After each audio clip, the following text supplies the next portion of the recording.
Alrighty, we are connected live. Hello, AnCap Radio, and welcome to another action-packed episode. Today we are joined by Gregory Sams, a repeat guest. This will be his second time here with us on the show. I know we had a great time getting to know Gregory last time we connected, and today looking to go a little bit deeper. If you excuse me, I know the past couple episodes I've been recovering from this cough, still have it, so thankfully I've got Dave Henderson as my co-host today to help me with some of the communications and talking. But just a brief background on Gregory. He's been a wheelchair user since falling from a tree whilst a freshman at the University of California, Berkeley. He moved to London at age 19, then subsequently opened Seed, a macrobiotic restaurant in Paddington with his brother Craig Sams in 1968. Seed Restaurant soon became popular within the 1960s London psychedelic scene and was frequented by John Lennon, among others, who drew a cartoon about his experiences at Seed. The Sams brothers opened a specialized macrobiotic food shop, Sarah's Grain, the following year, and I'm sure Gregory can correct me on the pronunciation there in a moment. To spread the word about Cirrus and Seed, Greg published 3 editions of a specialized magazine called Harmony. During the 1970s, he and his brother Craig and their father Ken edited and published a magazine called Seed, the Journal of Organic Living, for over a 7-year period. Gregory Sams is also the author of a phenomenal book, and I'm going through our bio here, and I don't know if we have the book in the bio, but I believe it is The Son of God. And Gregory, if I'm getting that wrong, you can let me know right now. Is the Son of God the name of the book? It's S-U, it's not it's S-U-N of God, and God isn't capitalized, it's got a capital O in the middle. Capital O, that's right. And for more information on Gregory, you guys can also check out his website, gregorysams.com. We'll drop that below here in a moment. Gregory, great to have you here. We're going to talk a lot of anarcho-capitalism today, maybe a little bit of your psychedelic journey here. I knew it was important to you, but I didn't realize how foundational it looks like it was in you heading this direction in this way of thinking. We're also with our good friend Dave Henderson, who I'm sure is prepared with some thoughts and questions for you too.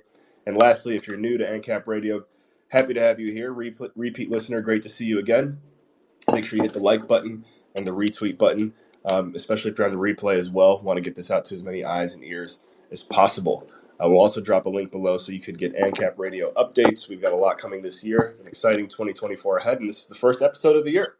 So that being said, Gregory, great to have you here. And do you have any opening remarks for our listeners today? Opening remarks. You should have prepared me. Hello, Happy New Year. Let's hope it's a happier year than last year. And thanks for the intro. That's people often ask me to introduce myself, and I usually leave everything out, most of the stuff out. I remember when I joined a Zoom group a year ago, I just said, I'm here because Doug Casey asked me to join. I didn't really mention anything about myself, but there you go. Very cool. Always nice to have Doug ask you to join things too. So it's been great to have him kind of be our connector here. Dave, great to have you back here alongside me today. Any thoughts or things to kick things off with our time with Gregory today? Well, good morning, Adam, and I assume it's evening for you, Gregory. You must be 10 o'clock in London? 8 o'clock. 8 o'clock in London. Sorry, I got the daylight saving screw up.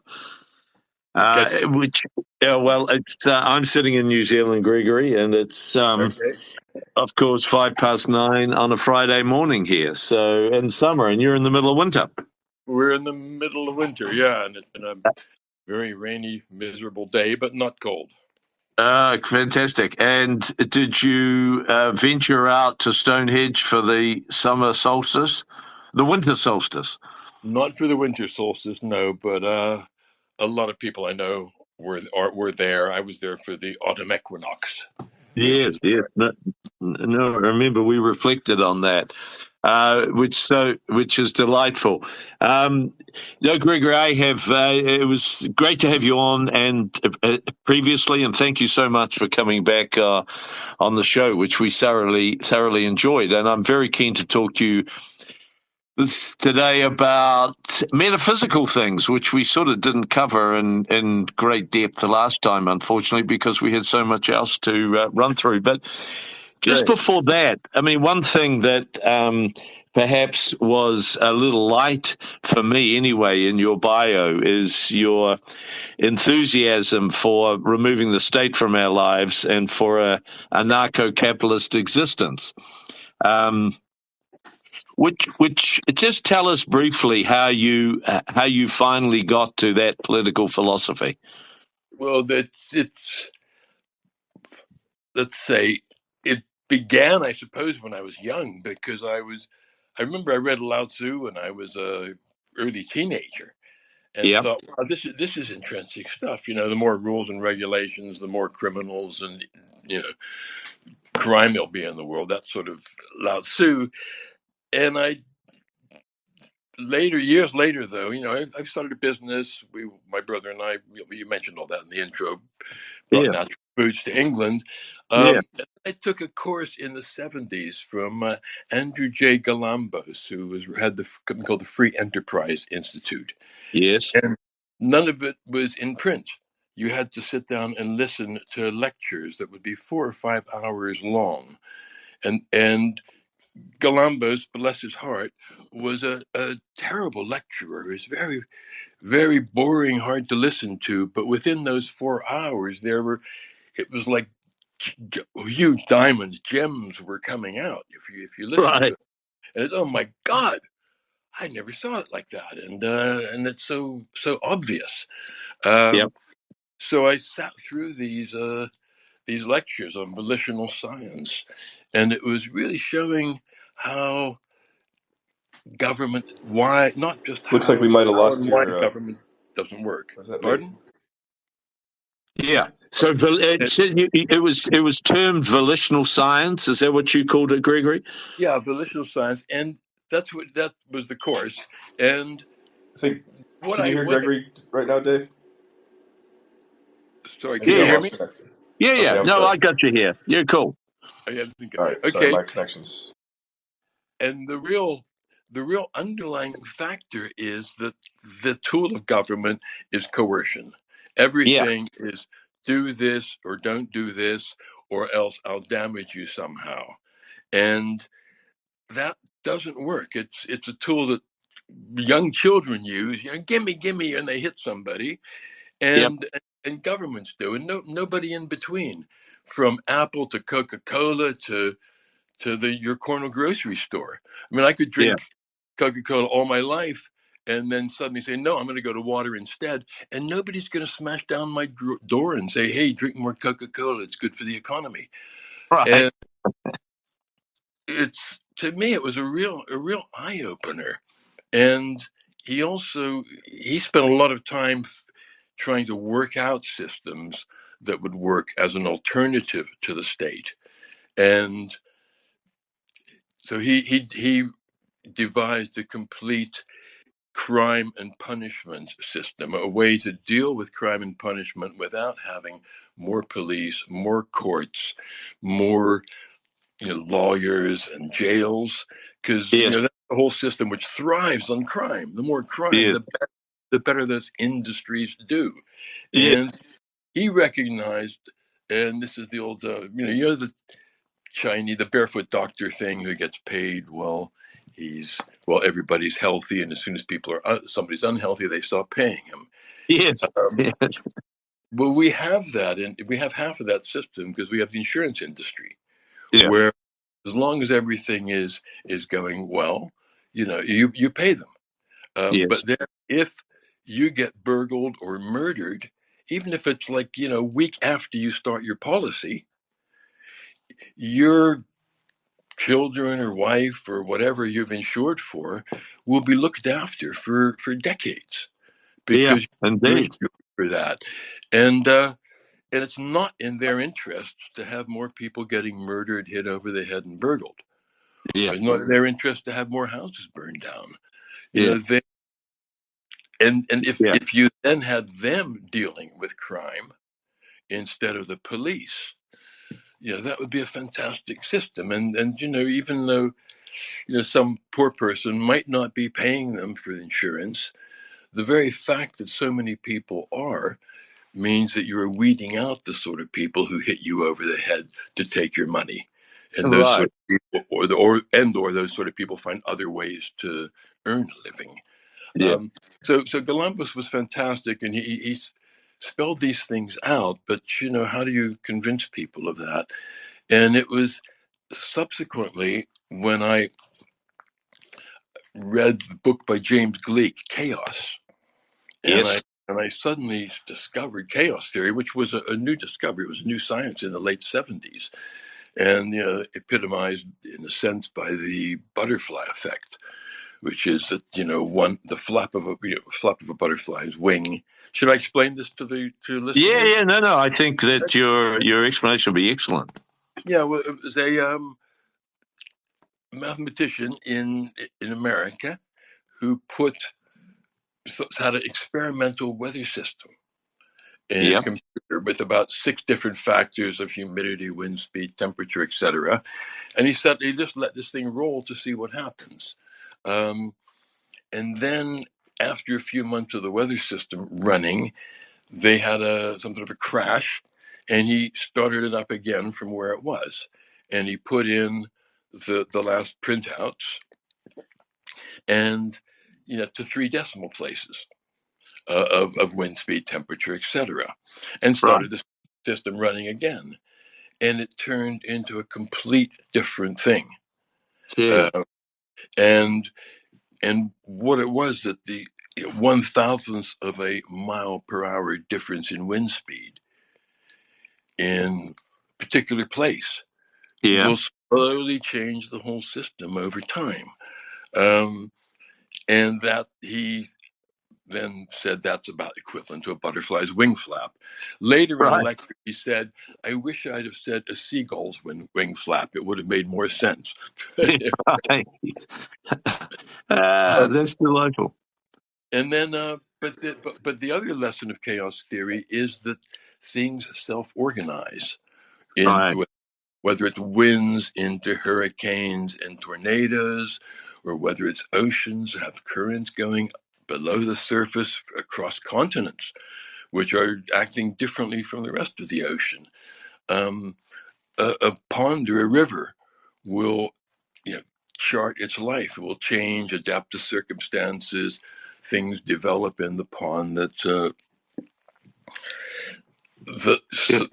sustain each other, and that was a fantastic discovery. Because the idea that things self-organize, Yeah. and I sold thousands and licensed millions of fractal images for postcards, posters, T-shirts, wristwatches, all sorts of. I mean, my best one was the jigsaw puzzles that we made in Switzerland. Yeah. A fractal jigsaw puzzle of something that's completely self-similar, which was really mind-bending. Yeah. But then, so those pieces were in place, and then when I how do you say, immersed myself again in taking LSD in the 90s, having hardly taken it since the 60s, Yeah. and started going to I went to Goa and to these psychedelic trance parties. And at the psychedelic trance party, somebody'd say, "Yeah, I want to have a party." And Right. somebody would say, "Hey, that's a good idea, Joe." And, Yeah. and this party would self-organize. DJs would come because they want. It's a simple example, but DJs would come because DJs always want to play music in front of a Yeah. crowd. Yeah.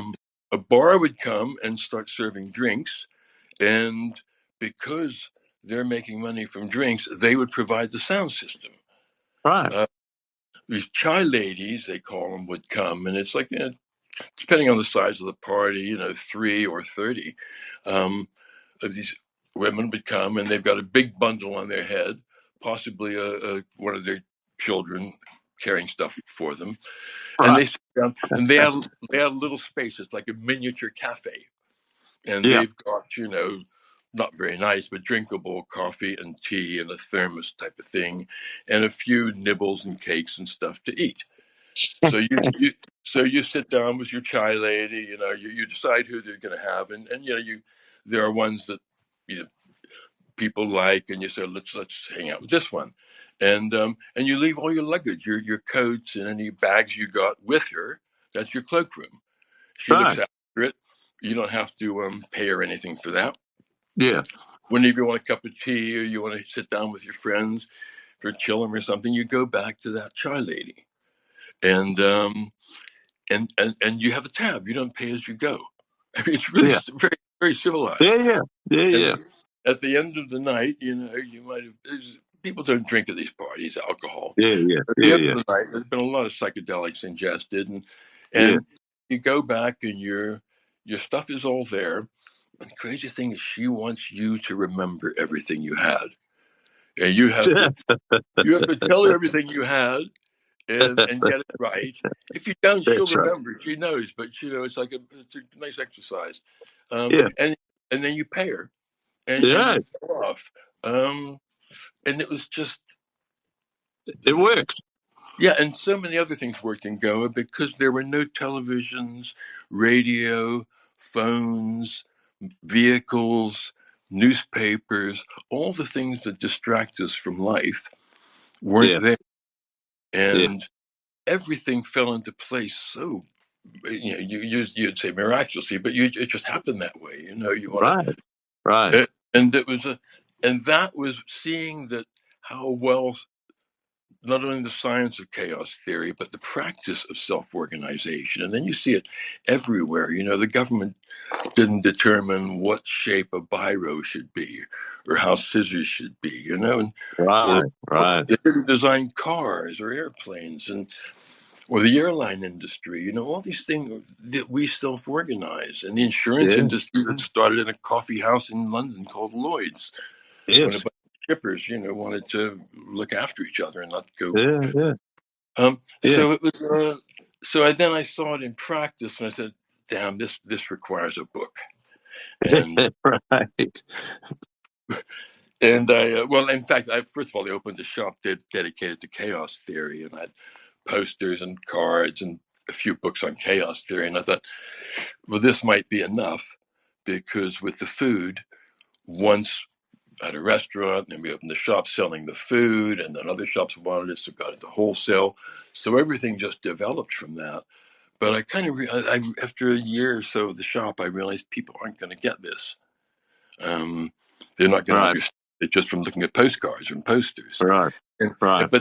But opening the shop is what got me to go to the parties, because a whole lot of my customers would disappear in the winter, and they were going to go, and so I went the year after I opened the shop.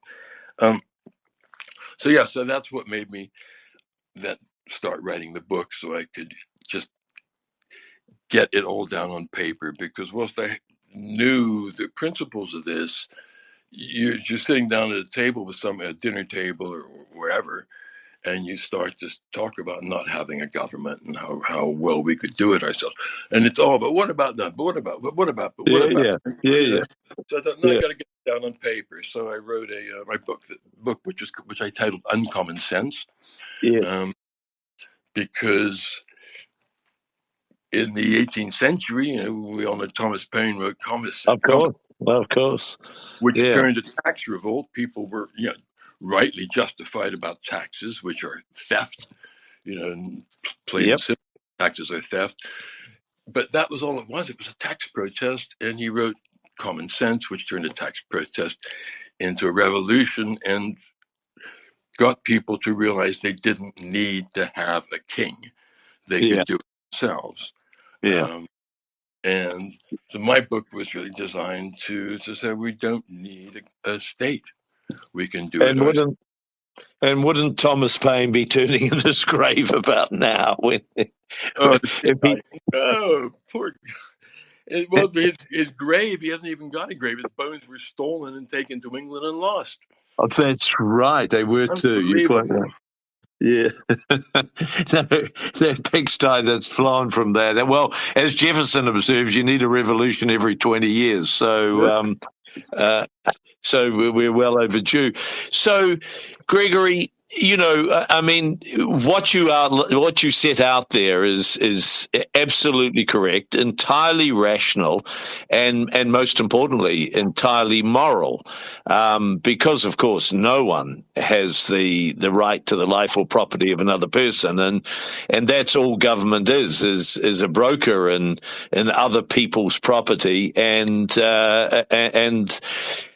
dealings in other people's lives, coercion Yep. in other people's lives. So, what do you think is the fundamental issue that more people can't embrace that very, very simple, very proper, appropriate, efficient moral philosophy? So what is the question? The question is, what do you think is the stumbling block? Why can't people Oh, see the rationality and reason and logic and morality that you're espousing? I think it's as simple as habit. Right. For a very short span of our time on planet Earth, um, it's been not everywhere, but in most of the planet has been top-down state control. It didn't read, from a sort of central authority that hasn't got any authority, just claims authority because they've got more clubs, guns, or knives than you. Yeah. And I mean, North America and South America came late with that. Yeah. Yeah. Um, and it was, when you go back more than 4,500 years, it's very hard. It's not very hard. I mean, so far nobody has found any trace of a top-down, state-controlled culture civilization. And Yeah. there's definitely evidence of civilizations before then. It was Graham Yeah. Hancock who put me onto the Indus Valley civilization, which goes back 7,500 years. It was the first city that they've found in that valley, the Yes. oldest. And they had standard weights and measures. They had indoor plumbing. They had water running to the houses. They had sewage going out. They had a port that's because they had traded with other nations. And there's no sign of any military, any defense, any conquest. And it was 7,500 years ago. It disappeared or crumbled, whatever, 5,000 after 5,000 years. Yeah. And nobody knows why, what happened. It could have been drought, it could have been disease, but it wasn't conquest and war. Right. It's 5,000 years. So, it was 2,000 years ago. Christ was on Earth, and we Yeah. haven't there's been no consistency since then, except different people with different titles taking our money and telling us what to do. It used to be straightforward. Just give us your money. We're going to live the life of Riley and live off your efforts, Yeah. or we'll kill you or put you Yeah. in jail, get you up. And that was nothing. It was maybe 10%, 15%. They didn't rob you. They didn't take. The idea of taking 50% of everything you earned would have been unthinkable. Yeah. But now it's, in order to sustain themselves without having to threaten us, and make people think taxes are great, some sort of a redistribution of wealth. Yeah. In fact, about 12% of what is taxed comes back in quotes unquote benefits. Yeah. It varies from country to country. It's And the society that you're referring to, the 7,500-year-old society, what label do you put on that? What name? it was the Indus Valley Indus civilization. Valleys, right? And So, you, well, yeah, what I'm on the question, but people think it's been forever.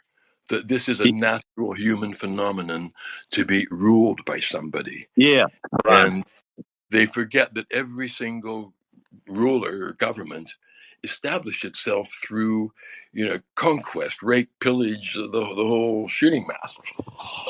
yeah, That's how they all got there in the first place, and now they've mellowed, but they're still rulers, yeah, and people think. I mean, in China for 1,000 years, I'm not sure exactly how long, it was thought absolutely natural to foot bind women. The best thing you do is bind your woman's foot so much she could hardly walk. Yeah. That's bonkers, you know? Yeah. And people think that, we have to have war with people slaughtering each other for no proper reason, just Yeah. because it's going on for a while. Yeah, indeed. Yeah. And what do you think is the significance in terms of a truly free society of personal responsibility? Well, personal responsibility is, well, it's not everything, because we are a community, and when we're not disconnected from each other, when we know who our neighbors are, people do look after each other, and we see that in disasters, stuff like that. Yep. Yep. And personal responsibility is, we're all part of most of us are part of a community, so we do look after each other. But it's expecting that somebody you don't know, who knows nothing about you, is going to look after you. It is a really bad way to go. Yeah. And that's going to fail. It's a great way to such a well said way to put it too. Someone who doesn't know you to be expected to look after you. It's insane, right? It really is. And you need rafts of regulations, and it's just people coming around to check you out. I mean, I'm in a wheelchair, and I confess, somebody came around to my house when I was about my bed sit when I was 20 or 21 with a notepad, thing from when I was in the wheelchair, somebody from council. Here's a disabled person, so they came around. He's got his pad, and he's asking me, how do you get dressed in the morning? I said, I put my clothes on, and I get my food. Right.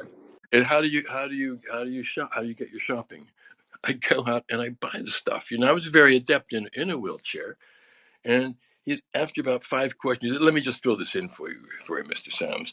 He filled in the rest of the thing, and I started getting benefits. I got these, pads of paper. You take a sheet to the post office and get however many, 30 quid or whatever it was at the time. So actually, I was taking that money for a couple of years, but then I was running my business and doing stuff. I said, what the fuck am I taking this money for? And I threw the books in the fire. Fantastic. But then about 20 years later, because I have a blue badge on my van because I'm disabled, which gives me parking, not free parking, but in some parts of London I can park with on a yellow line, and I'll get tickets sometimes, but they don't tow me away. They will never tow it away, that sort of thing. And they came to me and said, "So you're not taking any benefits, Mr. Sams, and that's how you qualify for your blue badge." No. So I said, okay. So I started taking it, and I just had it all going into a separate bank account. And I've got a lot of friends doing interesting, kind of revolutionary stuff. We had a major thing called Reclaim the Streets, where we were putting on parties in whole roads. So not just Stop Oil type of thing. This was just to stop some sacred places from being torn up to shave 3 minutes off a commuter's drive to London, that type of stuff. Okay. Yep. And they were printing spoof newspapers like the Financial Crimes, and instead of the Evening Standard, it was the Evading Standards. Right. Instead of the Mail, it was the Daily Hate.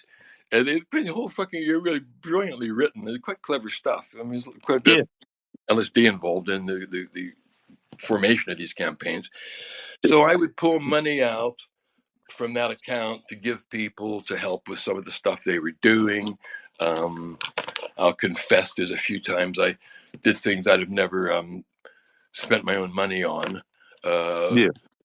with that. But it was mainly charity stuff, and I would build it up.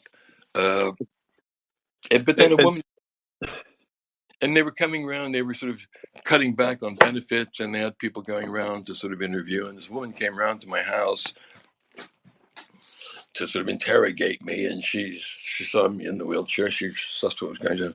Why have they sent me here? She says, and yeah, but it was would have been the usual questions. But anyway, I was obviously not somebody evading and pretending to be disabled and scrounging on the system. I had the blue badge, but she left, and then I got a letter doubling my benefits. Oh, goodness me! Crazy. But yeah, it's neighbors are a much better option. And if you've been a good person, you've been a nice person, your neighbors will look after you. If you've been a shit if you've been a dickhead, well, in other people's opinion, if you've not been a very nice person, they're not going to look after you, and that might be you're fucked. Yeah, and rightly so. And one of the things that Galambos pointed out, and it took me a while to get around to what he was talking about, but he said that you cannot organize your whole society around being able to cope with a woman and baby on a raft in the middle of the ocean, and you've got to save them. You've got to be able to save everybody, everything. Right. You can't do that. No. And that was it. Was anyway. Next question. Well, we're here live today on AnCap Radio with Gregory Sams, ladies and gents. And if you're not familiar with him yet, make sure you give him a follow. He's the author of The Son of God, and also The State is Out of Date. Check out his website below. Very interesting resume and background.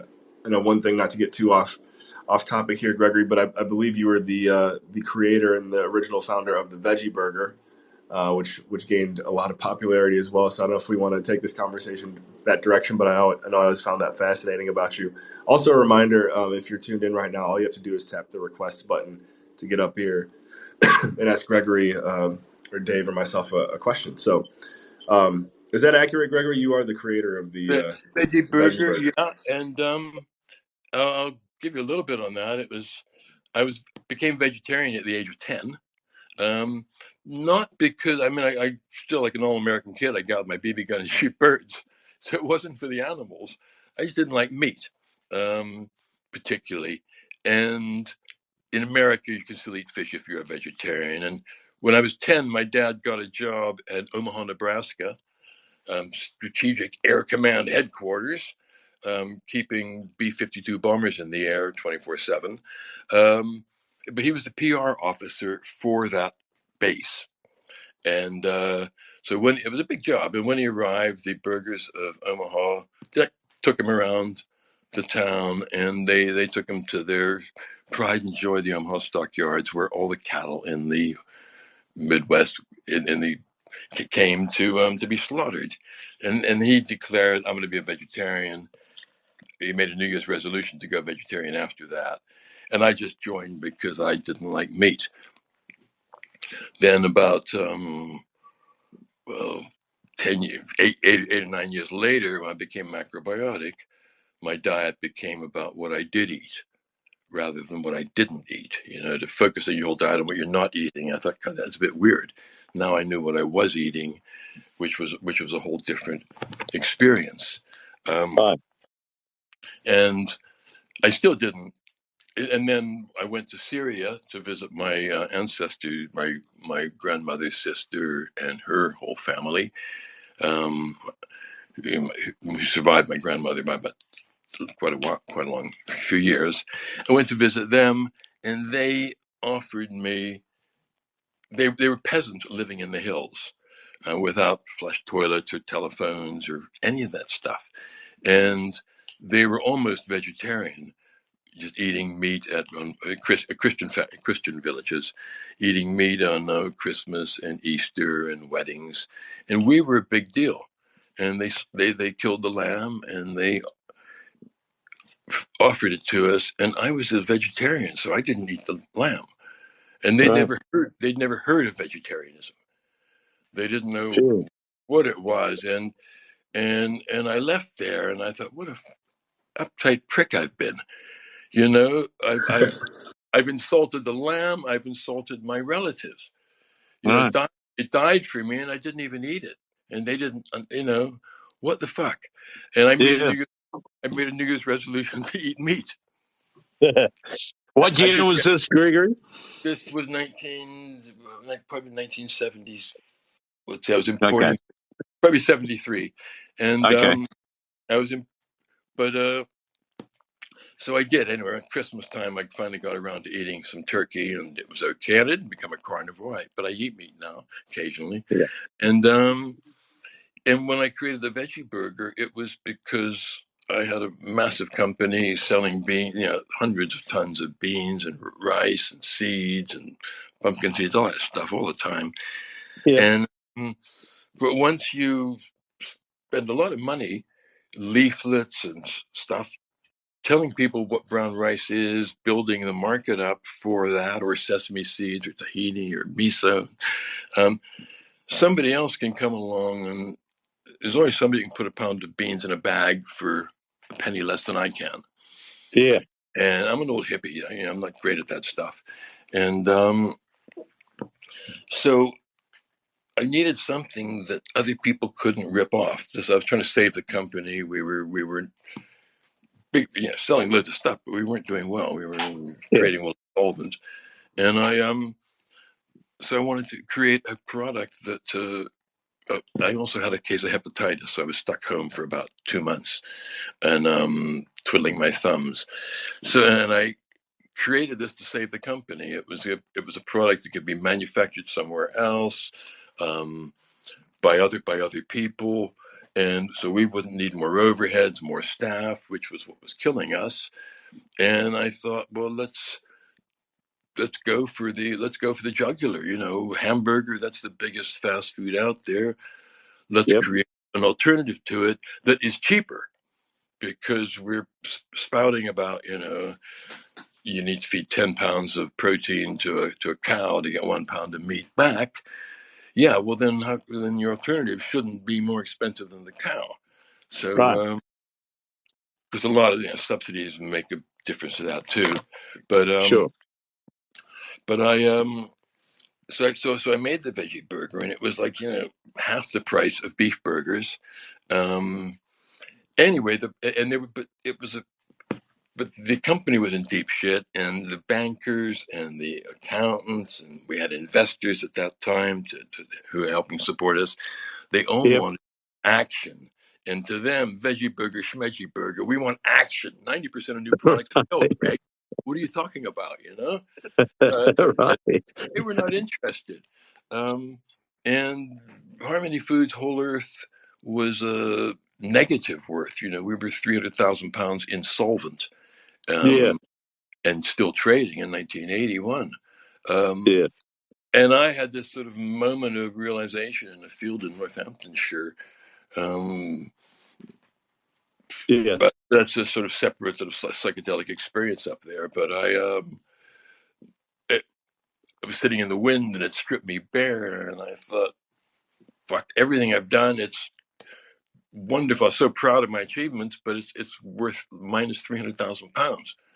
And the veggie burger was worth nothing, but that's a lot more than 300,000 pounds. That's right. So I thought, so I decided then and there, okay, because Craig, my brother, and I had 50-50 shares in the 51% of the company we owned. And I thought, okay, Greg, just cut free, you know, give your shares, give them to their brother. I don't want any connection. And I took and go out with the veggie burger and just do that.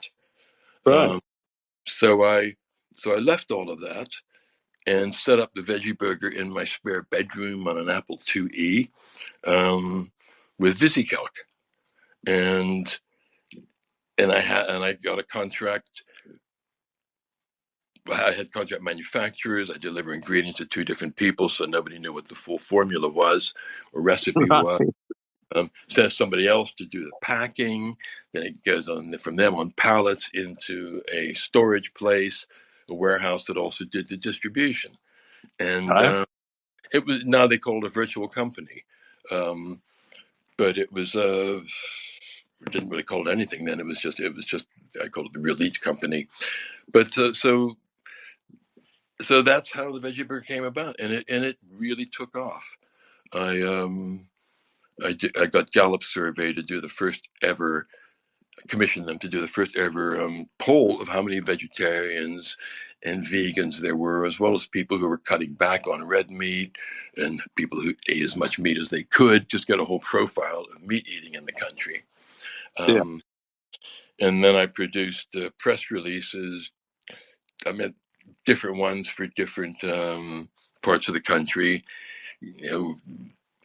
that related to their meat consumption, and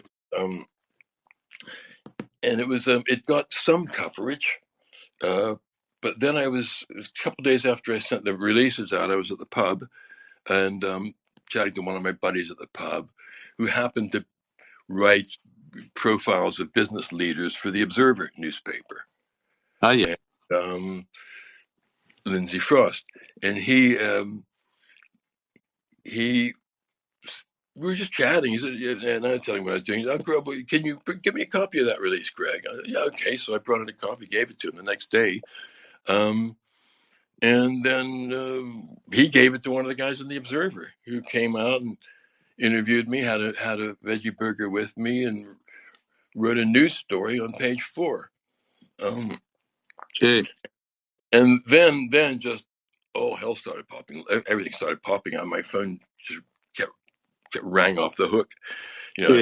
People I'd sent, people had junked to the first press release. I sent them to ask for another one, and so it got a lot of coverage, and it's extraordinary how it just people came out of the closet. So many people, particularly girls aged 16 to 24. They saw this and thought, hey, I'm going to be a vegetarian. And I wasn't doing any, proselytizing. I wasn't condemning meat. I was just promoting a product. And I'd phone supermarkets up and they would put me through to the meat buyer. Because that's a burger, so it might be vegetarian, but the meat buyer's got to be able to do that. And of course, the meat buyer's going to think this is a cancer on his shelves, right? But Sainsbury's, the Sainsbury's buyers, I sent a case to. He took it home and cooked it, and he put it up in a half a dozen shops. This is before the Gallup survey came out, and they were selling, and they expanded it, and it just took off. It was a black hole that nobody knew was there. Cool. And what year is this all happening, Gregory? 1981 and 2. Okay.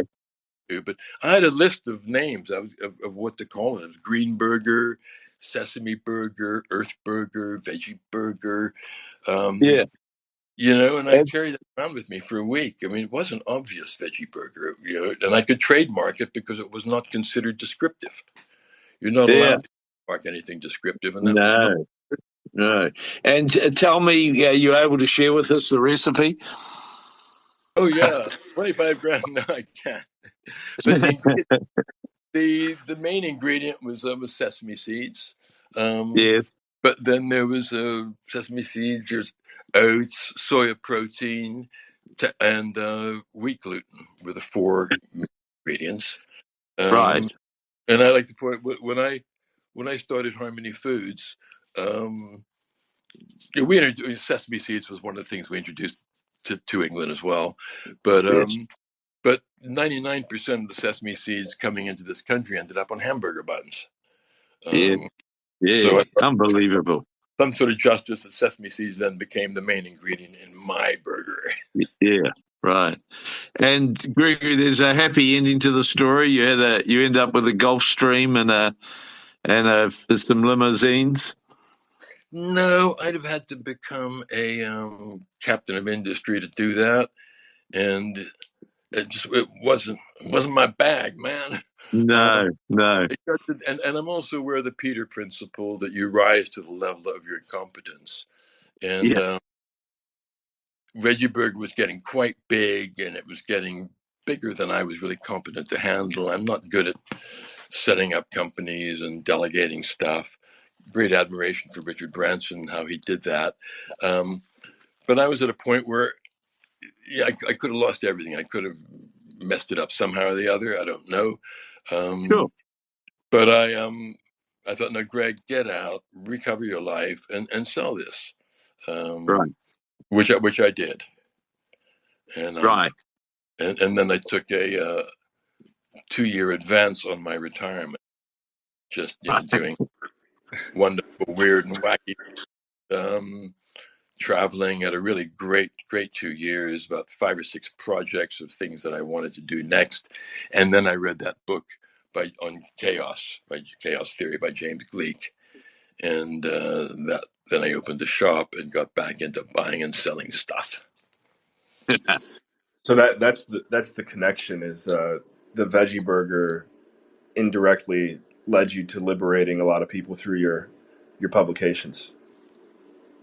Yeah, it gave me the ability to sit down and write, because for all those food years, I always had to get everything down. Everything I had to fit on the side of a packet or on a leaflet, or the most an A4 page. Whereas now I could sit down and I could write page after page after page. It was great, and I actually took some very rough. I've still got a few here. Those sort of 60-page handmade miniatures of the first version of The State Is Out of Date, to Doug Casey's here to his Eris Society meeting in Aspen, and handed a few of those out there. But anyway, so that's the veggie burger. The people who did buy it off of me screwed it up, actually, and that's another whole story. But I have a picture of Gorbachev with one in his hand, Yeah. which I treasure. Great. That's great. Go ahead, Dave. No, that's a great story, and it's a delightful entrepreneurial story. But you're quite right that the challenge is to identify, quite frankly and honestly, where your strengths lie, isn't it? And then to be able to accommodate those, either by employing people way smarter than yourself, or as you suggest in your case, by just accepting that you had started something very cool and it was an opportunity to move on. Yeah, my brother, when I fell out of a tree, as you said, my freshman year in Berkeley, my brother got his degree in Wharton's College of Business Administration. So, but I was running the business.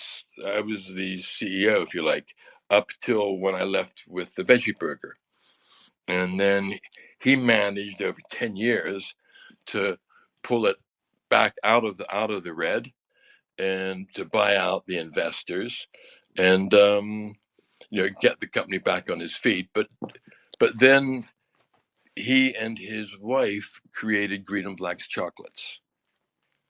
That's right.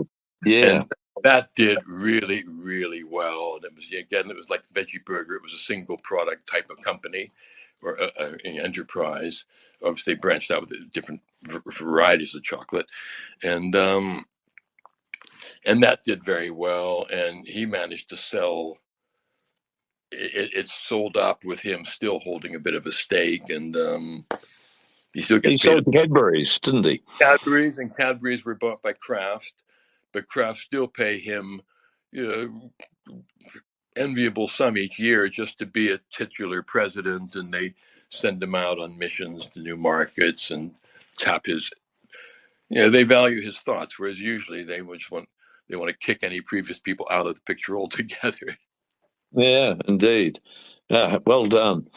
And I remember very clearly, just picking up on a point earlier, Gregory, that when we last talked, you were your restaurant, your first restaurant, Seeds, was in a basement, wasn't it? It was in a basement, yeah, And you made no problem, notwithstanding being in a wheelchair, you made no problem of being down there every day. yeah. I kind of ignored the fact that I was in a wheelchair for most of my life, Yeah, until I damaged my shoulders 15 years ago. But I hadn't chosen that premises. My brother was going to open it, yeah, and I would go back to university. I just after a year's sabbatical after breaking my back. yeah, Sabbatical probably not the right word. Um, yeah. so, but then it's a story I won't go into here. But he had to suddenly leave the country, suddenly and unexpectedly leave the country, Sure, sure. flee the country, and he had a partner in the restaurant who was not getting anything done and wanting more money from the family. And I knew that the restaurant wasn't far from being open. Um, and after a few months of that, I actually went and checked him out, this partner, and got down there and opened the restaurant. And I had that the people carry 4 people carry me up and down the stairs, the outdoor stone stairs. Yeah. We only one accident where I was on the way up the stairs, and I said something. I can't remember what it was, but it was incredibly funny, and everybody sort of fell about laughing. But we didn't fall down. We recovered. We didn't fall down the stairs, but I tried not to be funny. Because of course we are inundated now with accessibility laws and rules, aren't we? I know.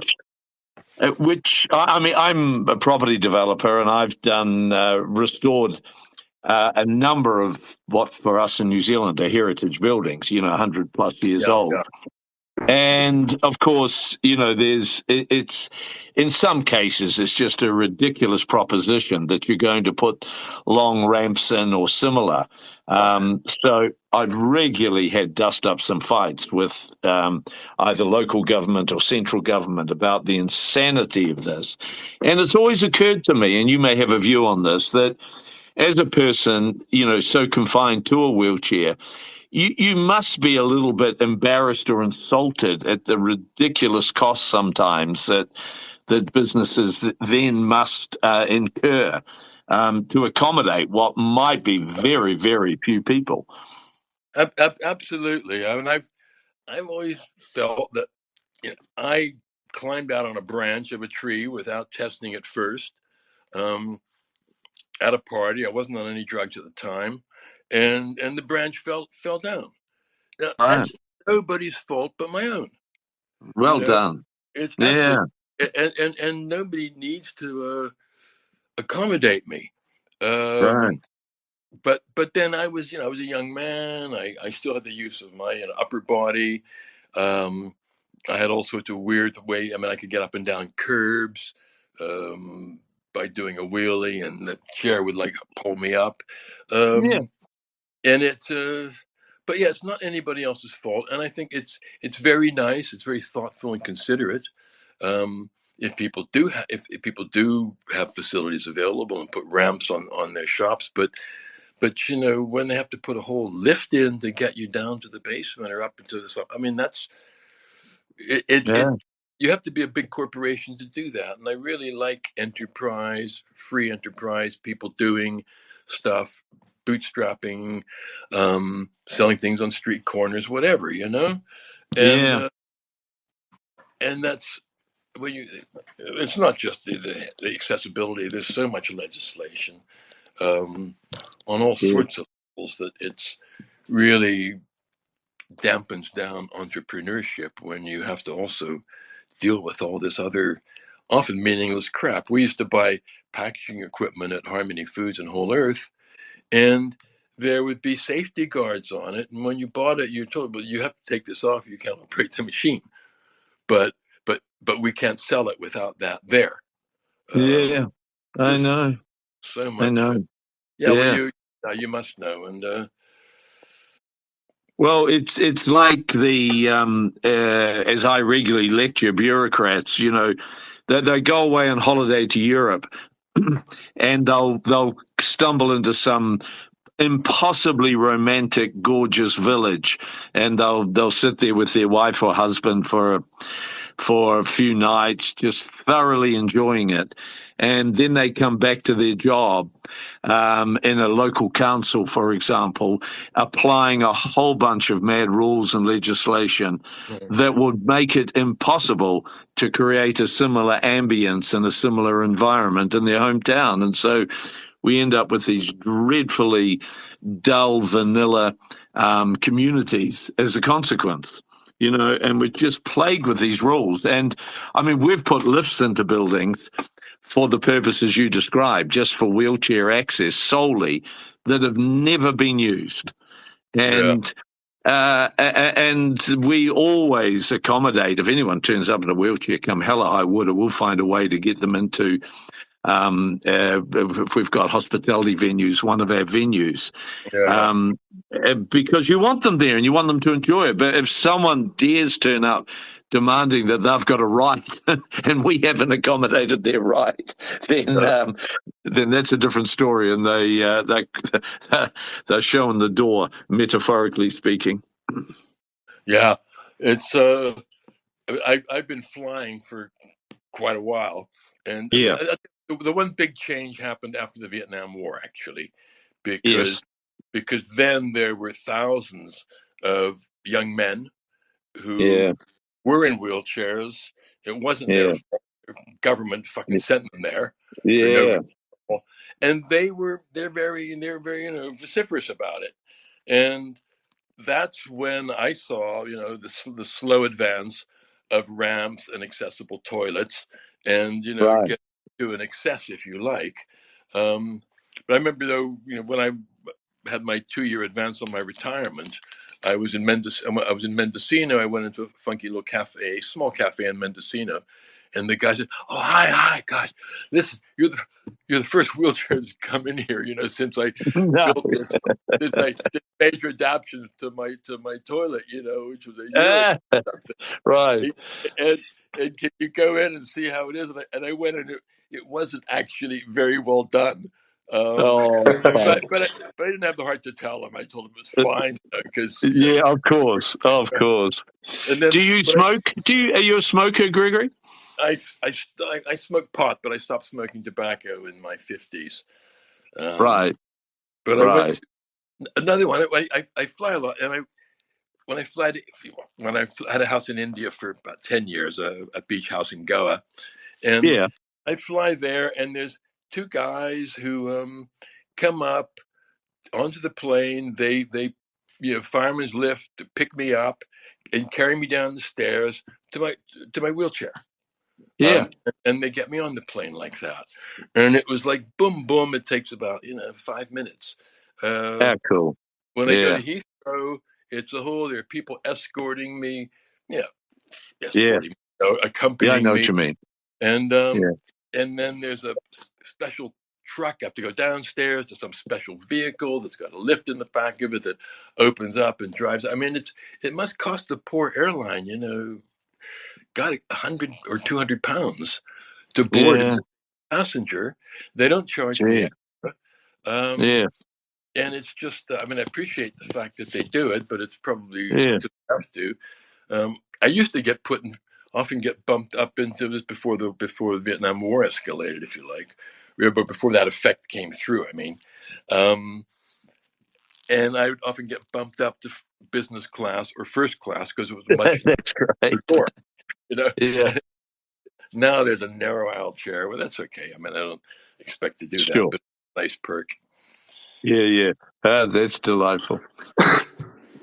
Well, we're at the top of the hour here now, so we're going to bring things down for a landing, maybe in business class, as Gregory just said. So, All right. but yeah, just want to recap briefly today's conversation. Gregory, you're a great storyteller. I think that's something we got to keep in mind for future appearances if you come back and join us. But what would you say was really, one or two of your key takeaways from today's conversation, Gregory and Dave, in that order? Gosh, I enjoyed it. Well, Gregory, the saddest thing for me is we were going to talk about metaphysics. We talked about politics, About what? and of course, your Metaphysics. delightful book, Son of God. And so we are going to have you back here soon, so we can have a decent discussion about the Yeah, thesis and that. yeah, because that's and I just emphasize there's nothing biblical or remotely organized religion. That does for organized religion what the state is out of date does for the organized state. Right. Provides That's yeah. Implies a complete new underpinning to spirituality. Well, of course, and of course, there's a significant similarity between the two of them, and that they're both a haven for those who don't want to take responsibility for their own life and choices. Well, well put. Well put. Yeah. Well, Great. Gregory, thank you for your time. Thank you for investing it with us here today. I know it's the sun has set over there in the UK, and Dave's just getting his day started. The links from today's conversation are below in the thread, so if you haven't checked them out yet, go ahead and take a look there. Be sure to retweet and like the space. Give everyone up here on stage a follow. Again, we're with Gregory Sams today, author of The Son of God. Check his book out. Sounds like we're going to have him back to talk about that in the future. Also, The State is Out of Date. Always a pleasure, Gregory. And I'm looking forward to a metaphysical conversation as well. I know, like Dave said, we didn't get to go too deep there, but there's a lot that, that I get a feeling as far as your views that I align with. So I do look forward to that conversation when we have it. Okay, thanks for having me. I look forward to the next one. Thank you, Gregory. Okay. All right. Thank you all for tuning in to AnCap Radio this week. First one of the new year. We'll see you next week, January 11th, 3 p.m. Eastern Standard Time. We'll have the guest posted on our page momentarily. Take care. See you next week. Okay.